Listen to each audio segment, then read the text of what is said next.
वर्नारव channel पर आप सबका स्वागत है। बच्चों, आज हम लोग बात करेंगे वचन यानी नंबर्स के बारे में। मुझे लगता है कि एक वचन और बहुवचन के बारे में तो अधिकतर बच्चे जानते ही होंगे। जैसे यदि कोई व्यक्ति या वस्तु यदि एक है तो एक वचन और एक से अधिक है तो बहुवचन। आज हमारी चर्चा का जो विषय है वह है विभक्ति रहित बहुवचन और विभक्ति सहित बहुवचन। यानी किसी संज्ञा या सर्वनाम के साथ बिना विभक्ति के उसका बहुवचन रूप क्या होगा और विभक्ति के साथ होने पर उसी शब्द का बहुवचन रूप क्या होगा। विभक्ति का मतलब है कारक चिन्ह, जैसे का, के, की, ने, में, पर, से, के द्वारा, के लिए आदि। मेरे ख्याल से आप सबको ये भी ज़रूर मालूम होगा कि हिंदी में जितने भी संज्ञा पद होते हैं, चाहे वे लिविंग क्रिएचर्स यानी सजीव या जीवंत प्राणी हों, चाहे वे नॉन लिविंग ऑब्जेक्ट्स यानी निर्जीव या जड़ पदार्थ हों, उन सब संज्ञा शब्दों का कोई ना कोई लिंग अवश्य होता है। हिंदी में लिंग भी दो प्रकार के होते हैं, स्त्रीलिंग और पुल्लिंग। इन सभी संज्ञा शब्दों के अंत में इन छहों में से किसी एक स्वर की मात्रा का ही प्रयोग होता है। कौन से 6 स्वर हैं? अ, आ, ई, उ तथा उ, बड़ा उ। अतः जिस शब्द के अंत में अ की मात्रा का प्रयोग होगा उसे अकारांत, और जिसके अंत में आ की मात्रा होगी वे आकारांत शब्द कहलाते हैं। इसी प्रकार इकारांत, ईकारांत, उकारांत, ऊकारांत आदि शब्द भी होते हैं। तो चलिए आज आरंभ करते हैं अकारांत पुल्लिंग शब्दों से। पहला है युवक। हम वाक्य में प्रयोग करके देखेंगे, उसी की क्रिया से हमें पता चलेगा कि किस तरह एक ही होने पर क्रिया से एक वचन और बहुवचन का पता चलता है। जैसे युवक प्रयत्न करता है, युवक प्रयत्न करते हैं। क्रिया अलग होने से पता चल रहा है कि वहाँ पर पहले वाक्य में युवक एक वचन है और दूसरे में युवक बहुवचन है। और फिर अगले वाक्य में है युवकों ने प्रयत्न किया। ये भी बहुवचन है, लेकिन विभक्ति के साथ होने पर इसका रूप बदल गया। फिर है पथिक। ये भी अकारांत शब्द पुल्लिंग शब्द है। पथिक आगे बढ़ता गया, पथिक आगे बढ़ते गए। यहाँ भी क्रिया से ही पता चल रहा है कि पहला जो पथिक है वो एक वचन है और दूसरा बहुवचन। और पथिकों ने विश्राम नहीं किया, ये बहुवचन है विभक्ति के साथ, इसलिए यहाँ इसका रूप बदल गया। इसी तरह शिक्षक, शिक्षक कक्षा में हैं। शिक्षक एक वचन होने पर भी उनको बहुवचन में इसलिए प्रयोग किया जाता है, उनके लिए जो क्रिया होती है, क्योंकि वो आदरणीय होते हैं। आदरणीय लोग जो भी होते हैं उनको कभी भी उनके लिए क्रिया एक वचन में प्रयोग नहीं होती, इसलिए हमने लिखा है शिक्षक कक्षा में हैं। इसी तरह शिक्षक गण, बहुवचन के लिए शिक्षक गण लिखा जाता है। शिक्षक गण कक्षा में हैं और शिक्षकों ने कक्षा में हाजिरी ली, यहाँ विभक्ति के साथ बहुवचन।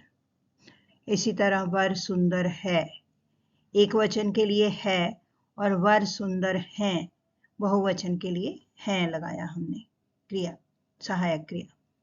उसके बाद विभक्ति के साथ सभी वरों का स्वागत किया गया। अगला है छात्र।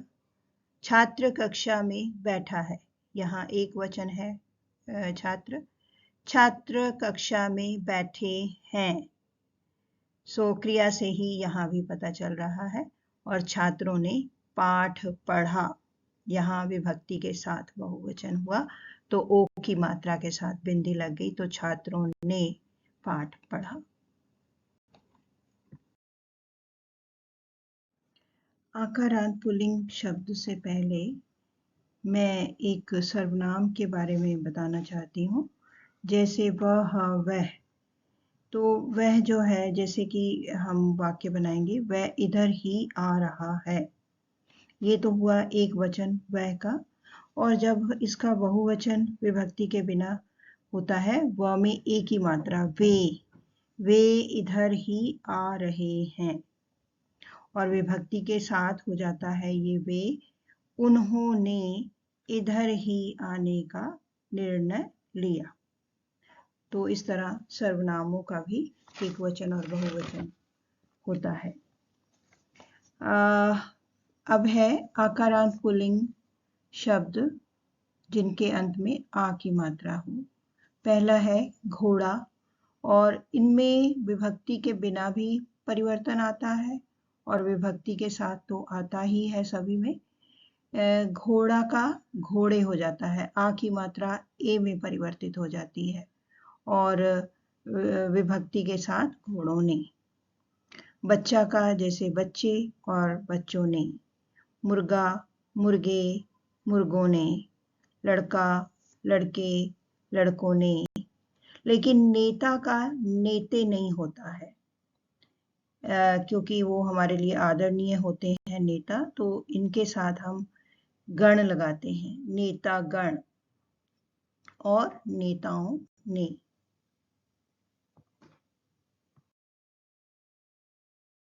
इकारांत पुल्लिंग शब्दों में सबसे पहला है मुनि। मुनि वास्तव में इकारांत पुल्लिंग शब्दों में परिवर्तन नहीं होता, लेकिन यहाँ मुनि और कवि जैसे हमारे लिए आदरणीय है, तो आदरणीय व्यक्तियों के साथ हम लोग गण या जन लगाते हैं, इसलिए मुनि भी हमारे लिए आदरणीय है। हम लोग इसलिए यहाँ मुनि जन और मुनि जनों ने बहुवचन में। अगर थोड़ा सा भी कोई शंका हो तो हम इनके वाक्य बना के देख सकते हैं। जैसे मुनि तपस्या करते हैं, इसके एक वचन में भी हम इनके लिए जो है क्रिया है एक वचन में प्रयोग नहीं करेंगे।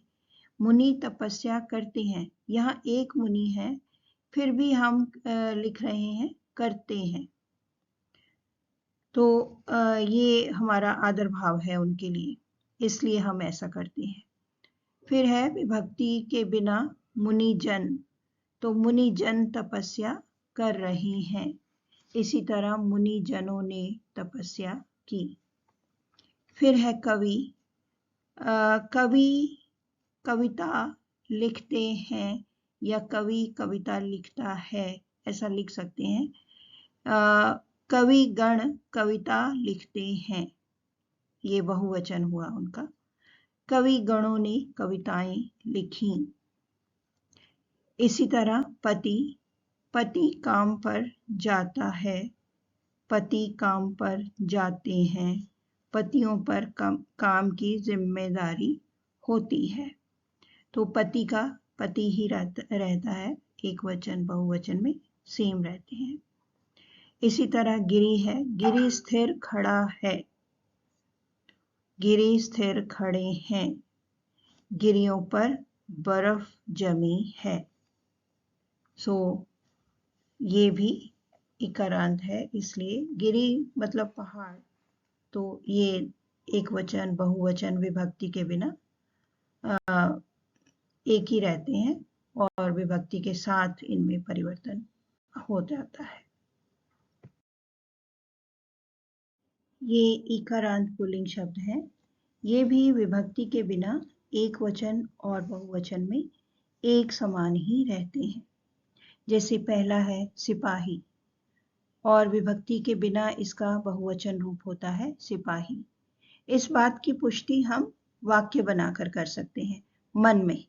परीक्षा में हम मन में बना सकते हैं।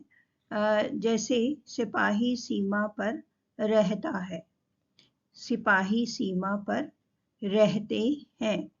सिपाहियों का हौसला बुलंद है। सिपाहियों का यानी कुछ भी लिखा जा सकता है। तो आपने देखा इस बात की पुष्टि कि ये सिपाही दोनों शब्द एक ही हैं, लेकिन क्रिया का प्रयोग करने पर इसकी पुष्टि हो जाती है कि कौन सा सिपाही शब्द एक वचन है और कौन सा बहुवचन है। इसी तरह विद्यार्थी का भी बहुवचन रूप विद्यार्थी ही रहेगा और विभक्ति के साथ ये विद्यार्थियों ने हो जाता है। यानी विभक्ति तो कोई भी हो सकती है और विद्यार्थियों लास्ट में जो अंत में शब्द है वो यों होगा। यों ई के बाद ओ के लिए यों का ही प्रयोग होता है। इसी तरह सहपाठी, इसके लिए वाक्य बना सकते हैं मेरा सहपाठी अच्छा है और मेरे सहपाठी अच्छे हैं। मेरे सहपाठियों में भरपूर आत्मविश्वास है। फिर है धोबी, धोबी कपड़े धोता है, धोबी कपड़े धोते हैं, धोबियों ने कपड़े धोए। हाथी के लिए हाथी घास खाता है, हाथी घास खाते हैं, हाथियों ने घास खाई। तो बच्चों इकारांत पुल्लिंग शब्द भी जब विभक्ति के बिना और विभक्ति के साथ बहुवचन रूप एक ही होता है तो आपको इनका बहुवचन रूप परीक्षा में विभक्ति सहित लिखना चाहिए। इसी में क्योंकि परिवर्तन होता है और बिना विभक्ति के तो इसमें परिवर्तन ही नहीं होता, तो इसलिए जिन शब्दों में बिना विभक्ति के परिवर्तन नहीं होता तो उनको विभक्ति के साथ ही उनका बहुवचन रूप लिखना चाहिए।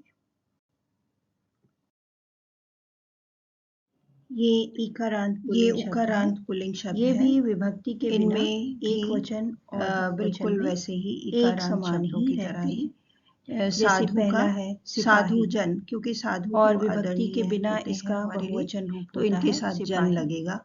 इस बात की पुष्टि हम वाक्य बनाकर कर सकते हैं। तपस्या करता है, परीक्षा में हम मन में बना सकते हैं। जैसे सिपाही सीमा पर रहता है, इसी प्रकार सिपाही शत्रु के लिए वाक्य बना के रहते हैं।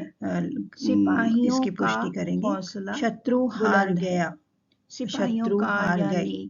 देखिए दोनों ही एक समान है, परंतु तो क्रिया से हमें पता चलता है पुष्टि कि ये सिपाही शत्रु शब्द एक वचन है और दूसरा बहुवचन। क्रिया का प्रयोग करने हार मान ली, इसकी पुष्टि हो जाती है। इसी तरह गुरु सिपाही शब्द भी हमारे लिए गुरु भी हमारे लिए आदरणीय। इसी तरह विद्यार्थी हम इनके साथ जी लगाएंगे। गुरु जी शिक्षा देते हैं और विभक्ति के साथ शिक्षा देते हैं, फिर भी बहुवचन में विभक्ति तो कोई भी हो सकती है हमारे लिए और विद्यार्थियों एक होने पर भी लास्ट में जो अंत में बहुवचन में ही वो यों होगा। यों फिर के बाद गुरुजन शिक्षा देते हैं, यों का ही प्रयोग होता है। ये बहुवचन हो गए। इसी तरह सहपाठी, इसके लिए वाक्य बना सकते हैं मेरा सहपाठी वैसे तो इनमें कोई परिवर्तन नहीं होता और मेरे में परिवर्तन हो रहा है अच्छे हैं, लेकिन इसमें मेरे जन लगाया सहपाठियों में भरपूर आत्मविश्वास शिक्षा दी।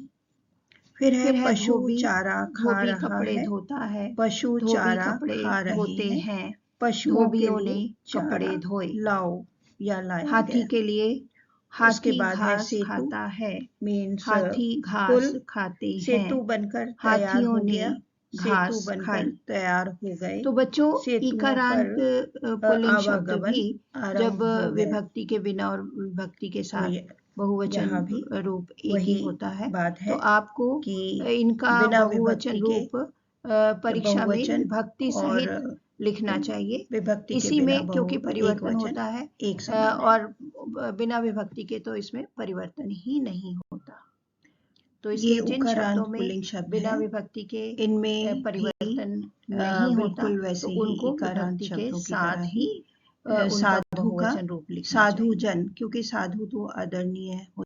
उकारांत पुल्लिंग शब्द भी विभक्ति के बिना एक वचन और बहुवचन में एक समान ही रहते हैं। स्पष्टीकरण के लिए मैं हर शब्द को वाक्य में प्रयोग करूंगी। जैसे भालू जंगल में रहता है, भालू जंगल में रहते हैं। भालुओं का रंग काला है। उल्लू रात में देख पाता है, उल्लू रात में देख पाते हैं। उल्लुओं को अंधेरे में दिखाई देता है या उल्लुओं ने अंधेरे में देखा। डाकू लूटपाट करता है, डाकू लूटपाट करते हैं। डाकुओं ने लूटपाट की।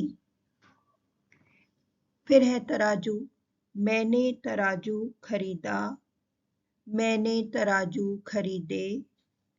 तराजुओं पर सामान रखा, मैंने तराजुओं पर सामान रखा। फिर है कंगारू। कंगारू दौड़ लगाता है, कंगारू दौड़ लगाते हैं। कंगारुओं ने दौड़ लगाई। तो बच्चों, देखा आपने, केवल आकारांत पुल्लिंग शब्दों यानी जिन पुल्लिंग शब्दों के अंत में आ की मात्रा है, केवल उनमें ही हर स्थिति में बदलाव आता है, विभक्ति के बिना भी और विभक्ति के साथ भी। बाकी के सभी पुल्लिंग शब्द बिना विभक्ति के एकवचन और बहुवचन में करीब करीब एक समान ही रहते हैं, परंतु विभक्ति के साथ होने पर इनका रूप बदल जाता है। इसलिए परीक्षा में यदि आपको इनका बहुवचन रूप लिखने को आए तो आपको इन्हें विभक्ति के साथ ही लिखना चाहिए, क्योंकि बिना विभक्ति के तो इनका रूप बदलता ही नहीं। तो अगले वीडियो में मैं स्त्रीलिंग शब्दों के साथ आऊँगी। वर्णारव चैनल को सब्सक्राइब कर दें। धन्यवाद। जय हिंद।